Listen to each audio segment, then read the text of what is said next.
Cheers, everybody.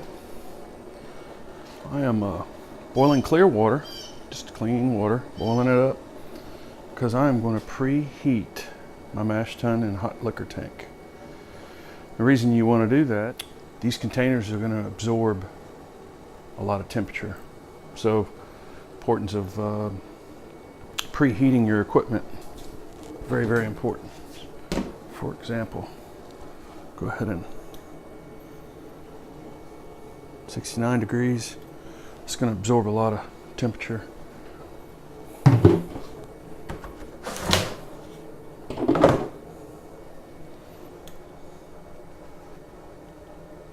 little better, 70 degrees. So what I do is I actually take boiling water and I'll put in here while I'm setting up my strike, getting my strike water ready. And that's how I do it. And also the rim system.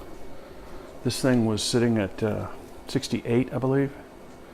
So I just fill it with water and just do a recirculate through itself. Let the rims preheat itself, the hoses and the tube itself and all that.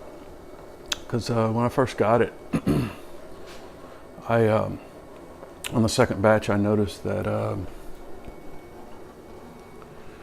when I started my mash, my temperature was off. I couldn't understand why, and well, I've got a cold ass rims tube and it's absorbing that temperature, so just like your mash tun and hot liquor tank.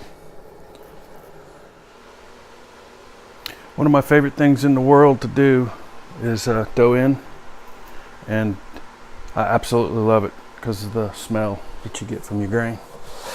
So what I got right here is my mash temp preheated.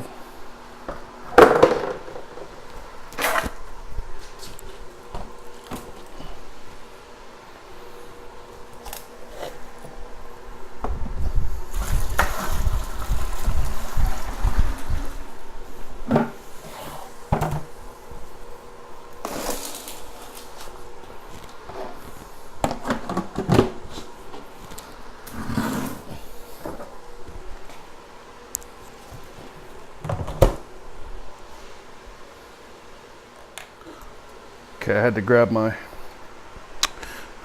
thermometer and my spoon. So what I'm gonna do is grabs here.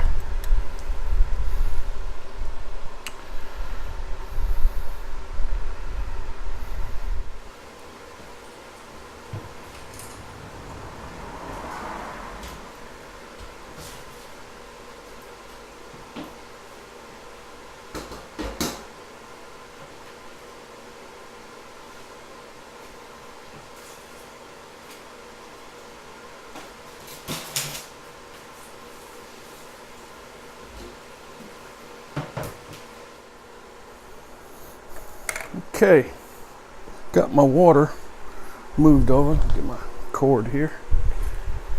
Got my water moved over to my mash tun, and it's 162 degrees. We'll go ahead and dough in here.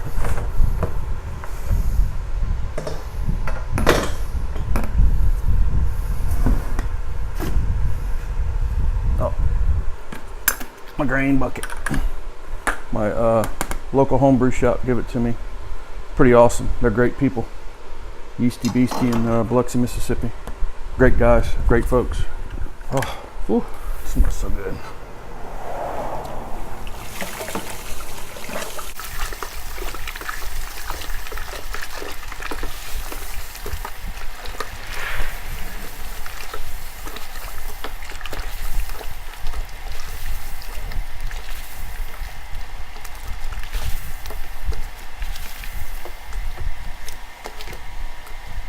Needs some smell-o-vision right here. This is so awesome. My favorite part. Just absolutely love this.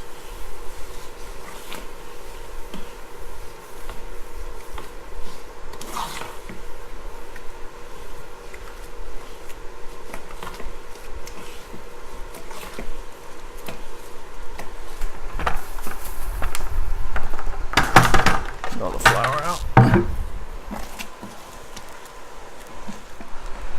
good.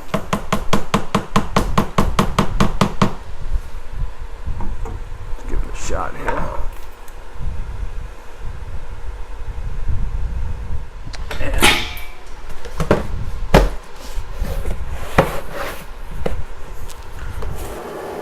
Well, came in at 148 on my digital. When I hooked it up to the rim system, it was right at 151, and it's doing its little bounce around right now. When you first hook it up, it always does that.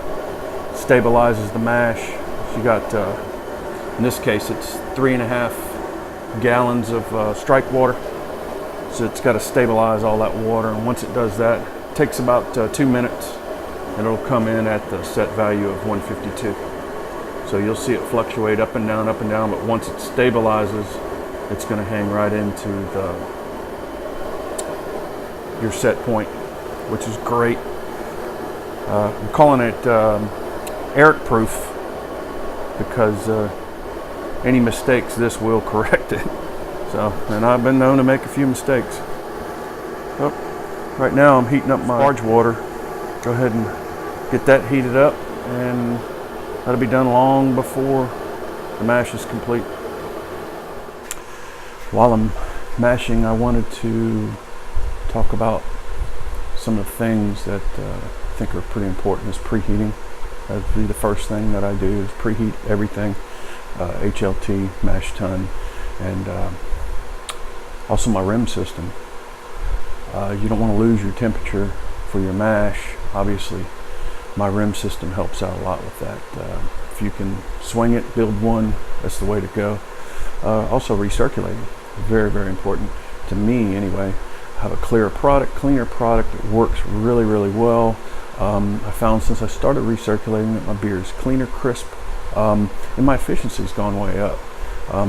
Efficiency is not that big of a deal. Grain's not too expensive, but the product that you have in the end is most important to all of us as home brewers.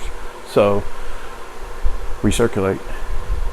You can get all various kinds of pumps online, and it's very beneficial to all of us. The most important thing of my brew day is planning. Plan. I plan from the very beginning to the end. I do my brew days during the week when everybody's at work. I'm not bothered. I can focus on my brew, and it works out fantastic. I'm lucky enough where I can have some off days during the week from time to time, and that's my brew days. Works out really, really good. This is Eric, and happy brewing. Cheers, and follow down below if you can, and drop any comments down, anything, improvements, what you think, what I think, what you might thought. Hey, it's all good. Happy brewing, and